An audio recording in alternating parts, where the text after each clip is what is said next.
Next we are discussing dynamic characteristics. അപ്പോൾ നമ്മൾ static characteristics നമ്മൾ ഓൾറെഡി ഡിസ്കസ് ചെയ്തു. ഇനി നമുക്ക് നെക്സ്റ്റ് വരുന്ന ഡൈനാമിക് ക്യാരക്ടറിസ്റ്റിക്സ്. അതിൽ വരുന്നത് dynamic error, fidelity, band width, speed of response, time constant, lag, settling time. അപ്പോൾ ഇതിൽ ബാൻഡ് വിഡ്ത്ത്, അതുപോലെ എന്താണ് ടൈം കോൺസ്റ്റൻറ്റ്, സെറ്റിലിംഗ് ടൈം, ഇതൊക്കെ ഇതിനേക്കാളും ഇമ്പോർട്ടൻ്റ് ആയിട്ട് വരുന്നതാണ് ഡൈനാമിക് എറേഴ്സും fidelity, speed of response, lag. Okay, നോക്കാം, സിമ്പിളാണ്. Dynamic characteristics: measurement system having inputs dynamic in nature. അതായത് ഡൈനാമിക് മീൻസ് ടൈം വാരിയിങ്, അതിനാണ് ഡൈനാമിക് എന്ന് പറയുന്നത്. The input varies from instant to instant, so does the out. അപ്പോൾ ഇൻപുട്ടിൽ ഇൻസ്റ്റൻറ്റിന് ഓരോ ടൈമിനനുസരിച്ച് input quantities വാരി ചെയ്യുമ്പോൾ ഓട്ടോമാറ്റിക്കലി ഔട്ട്പുട്ടിൽ എന്തുണ്ടാവും, ആ ഒരു വേരിയേഷൻസ് ഉണ്ടാവും. അപ്പം the behaviour of the system under such condition is dealt by the dynamic response of the system and its dynamic characteristics of electric measuring instruments. Okay, അപ്പോൾ അതാണ് dynamic characteristics. First one, dynamic error. എന്താണ് dynamic error? Difference between the true value of the measurand എന്ന് പറഞ്ഞാൽ measurand quantity to the value shown by the measuring instrument under varying conditions. അത്ര മാത്രമേ ഉള്ളൂ. അതായത് true value നമ്മുടെ measuring instruments കാണിക്കുന്ന വാല്യൂയും തമ്മിലുള്ള ഡിഫറൻസ് അണ്ടർ വാരിയിങ് കണ്ടീഷൻസിൽ ഉണ്ടാകുന്ന ഡിഫറൻസ്, അതാണ് dynamic error. Okay, it is the difference of true value of the quantity changing with the time. The value indicated by the instrument provided static error is 0. The dynamic error is the phase difference between the input and output of the measurement system. അതായത് ഇൻപുട്ടും ഔട്ട്പുട്ടും തമ്മിൽ ഉണ്ടാകുന്ന error, അതുതന്നെയാണ് with under varying conditions, അതാണ് dynamic error. Next വരുന്നത് fidelity important ആണ്. It is defined as the degree to which a measuring instrument is capable of faithfully reproducing the changes in input without any dynamic error. അപ്പം dynamic errors ഇല്ലാതെ എത്രത്തോളം faithfully reproducing the changes in the ഇൻപുട്ടിൽ ഉണ്ടാകുന്ന changes എത്രത്തോളം reproduce ചെയ്യുന്നുണ്ട് without dynamic error, ആ ഒരു ആ ഒരു എബിലിറ്റിനെയാണ് ഫിഡിലിറ്റി എന്ന് പറയുന്നത്. Okay, fidelity defined as the degree to which the measuring instrument is capable of faithfully reproducing the changes in input without any dynamic error. Next എന്താണ്? It is the ability. ഞാൻ ഒരേ definition തന്നെ ഒരേ കാര്യം തന്നെ രണ്ട് ഡെഫിനിഷൻസ് ഒക്കെ add ചെയ്തിട്ടുണ്ട്. It is the ability of the system to reproduce the output in the same form as the input. ആ ഒരു നമ്മുടെ ഇൻപുട്ടിൽ ഉണ്ടാകുന്ന ചേഞ്ച് ഔട്ട്പുട്ടിൽ റീപ്രൊഡ്യൂസ് ചെയ്യാനുള്ള ഒരു എബിലിറ്റി, അതിനെയാണ് ഫിഡിലിറ്റി എന്ന് പറയുന്നത്. അപ്പോൾ നമ്മൾ ഒരേ ഡെഫിനേഷൻ ആയതുകൊണ്ട് നിങ്ങൾ ഏതെങ്കിലും ഒന്ന് പഠിച്ചാൽ മതി, എല്ലാം പഠിക്കണം, ഇതുപോലെ പഠിക്കണം എന്നില്ല.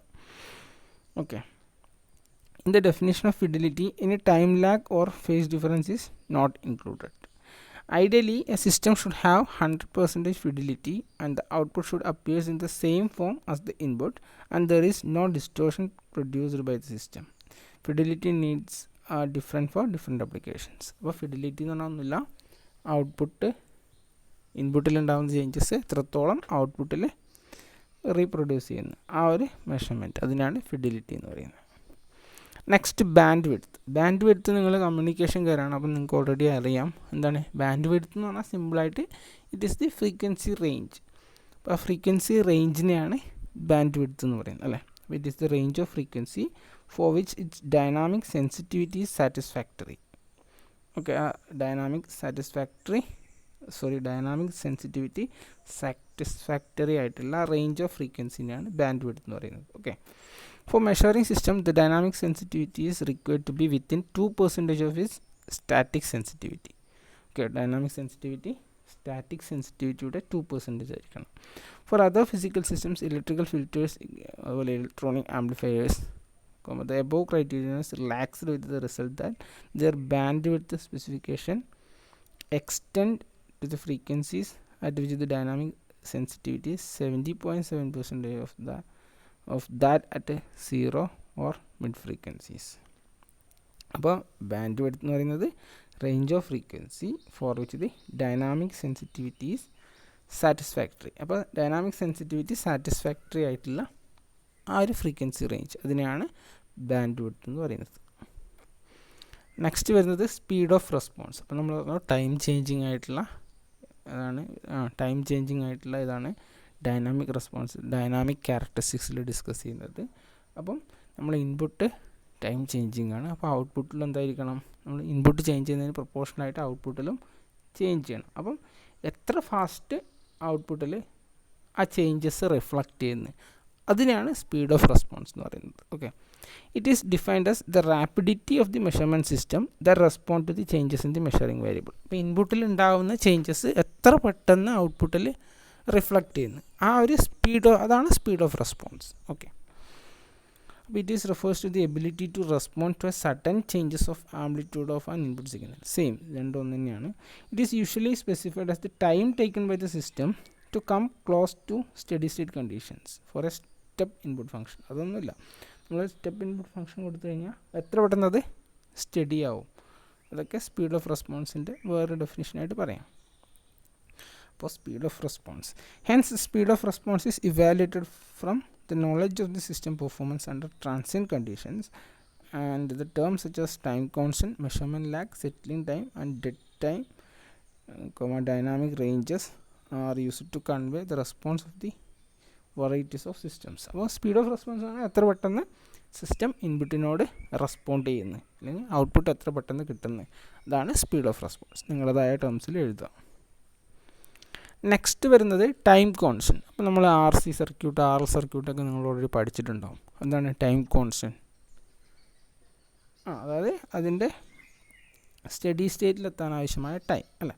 It is associated with the behaviour of a first order system and is defined as the time taken by the system to reach 0.632 times its final output signal amplitude. അതായത് അതിൻ്റെ ഫൈനൽ വാല്യൂൻ്റെ 0.63% എത്താൻ ആവശ്യമായ ടൈം. ഓക്കെ, അതിനാണ് time constant എന്ന് പറയുന്നത്. Okay, system having small time constant attains its final output amplitude earlier than one with a larger time constant. അപ്പം time constant small ആണെന്ന് പറഞ്ഞാൽ പെട്ടെന്ന് തന്നെ എന്ത് ചെയ്യും, ഒരു സിസ്റ്റത്തിൻ്റെ ടൈം കോൺസ്റ്റൻറ്റ് സ്മോൾ ആണെങ്കിൽ അത് പെട്ടെന്ന് തന്നെ എന്ത് ചെയ്യും, സ്റ്റഡി സ്റ്റേറ്റിലെത്തും. ഇനി ടൈം കോൺസ്റ്റൻറ്റ് കൂടുതലാണെങ്കിലോ, ടൈം കോൺസ്റ്റൻറ്റ് കൂടുതലാണെങ്കിൽ മെല്ലെ ടൈം കൂടുതലെടുത്തിട്ട് മാത്രമേ ഈ ഒരു സ്റ്റഡി സ്റ്റേറ്റിലെത്തൂ. അതാണ് ടൈം കോൺസ്റ്റൻറ്റ്. ഇനി മെഷർമെൻറ്റ് ലാഗ് എന്താണ്, നമ്മളെപ്പോഴും പറയാറുണ്ട് ഭയങ്കര ലാഗാണ്. ഇപ്പോൾ വണ്ടി ഓടിക്കുന്ന ആൾക്കാരൊക്കെ പറയാം, എന്താണ് നമ്മൾ ആക്സലറേറ്റർ അപ്ലൈ ചെയ്താലും ഒരു പെർട്ടിക്കുലർ ടൈം കഴിഞ്ഞിട്ട് മാത്രമേ വണ്ടിയുടെ സ്പീഡ് കൂടാൻ തുടങ്ങും, ഭയങ്കര ലാഗ് ഉണ്ടെന്നൊക്കെ പറയുന്നില്ലേ. അപ്പോൾ എന്താണ് ലാഗ്? നമ്മൾ ഇൻപുട്ടിലുണ്ടാകുന്ന ചേഞ്ചസിന് പ്രൊപ്പോർഷണലായിട്ട് ആയിരിക്കില്ല ഔട്ട്പുട്ടിൽ ചേഞ്ചസ് ഉണ്ടാവില്ല. There should be a time lag between the changes in input. It is defined as the delay in response of an instrument to a change in the measurement. അതായത് ഇൻപുട്ടിൽ ചേഞ്ച് ഉണ്ടാകുമ്പോൾ ഔട്ട്പുട്ടിൽ ഒരു time ഗ്യാപ്പിന് ശേഷം മാത്രമേ output ഉണ്ടാവും. ആ ഒരു ഗ്യാപ്പിനെയാണ് മെഷർമെൻറ്റ് ലാഗ് എന്ന് പറയുന്നത്. The lag is usually quite small but it becomes quite significant for high speed measurements are required. ഇപ്പോൾ ലാഗ് എന്ന് പറയുന്നത് ഒരു മിനിറ്റിൻ്റെ ലാഗൊന്നും ഉണ്ടാവില്ല, വെരി സ്മോൾ ആയിരിക്കും. എന്നാൽ പോലും ഹൈ സ്പീഡ് മെഷർമെൻറ്റ്സ് ഒക്കെ വേണ്ട ടൈംസിൽ ലാഗ് എന്താണ്, സിഗ്നിഫിക്കൻ്റ് ആയിരിക്കും.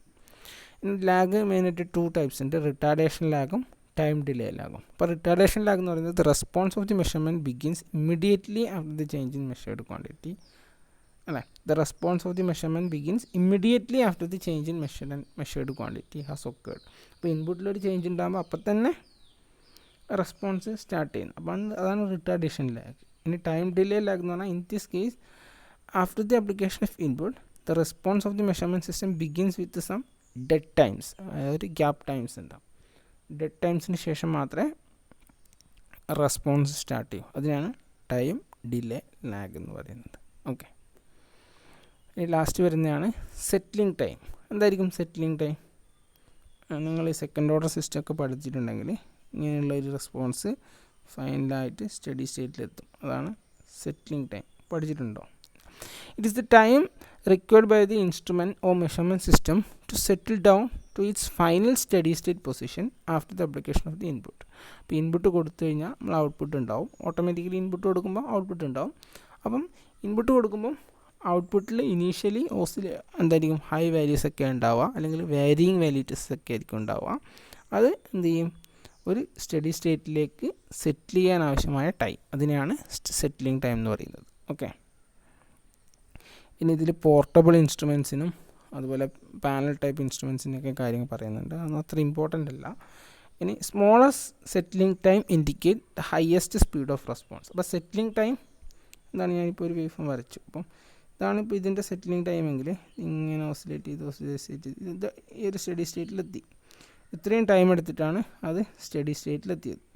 ഇനി സെറ്റിലിംഗ് ടൈം കുറച്ചേ വേണ്ടെങ്കിൽ എന്തായിരിക്കും, ഇവിടെ നിന്ന് ഇങ്ങനെ ചെയ്തിട്ട് ഇവിടെ തന്നെ സ്റ്റഡി സ്റ്റേറ്റ് എത്തി. അപ്പോൾ ഇത്ര പോലെ ടൈം കൊണ്ട് തന്നെ അത് സ്റ്റഡി സ്റ്റേറ്റ് എത്തി. അപ്പോൾ സ്പീഡ് ഓഫ് റെസ്പോൺസ് ഹൈ ആയിരിക്കും സെറ്റിലിംഗ് ടൈം കുറവാണെങ്കിൽ. ഓക്കെ. അപ്പോൾ settling time also dependent on the system parameters and varies with the conditions under which the system operates.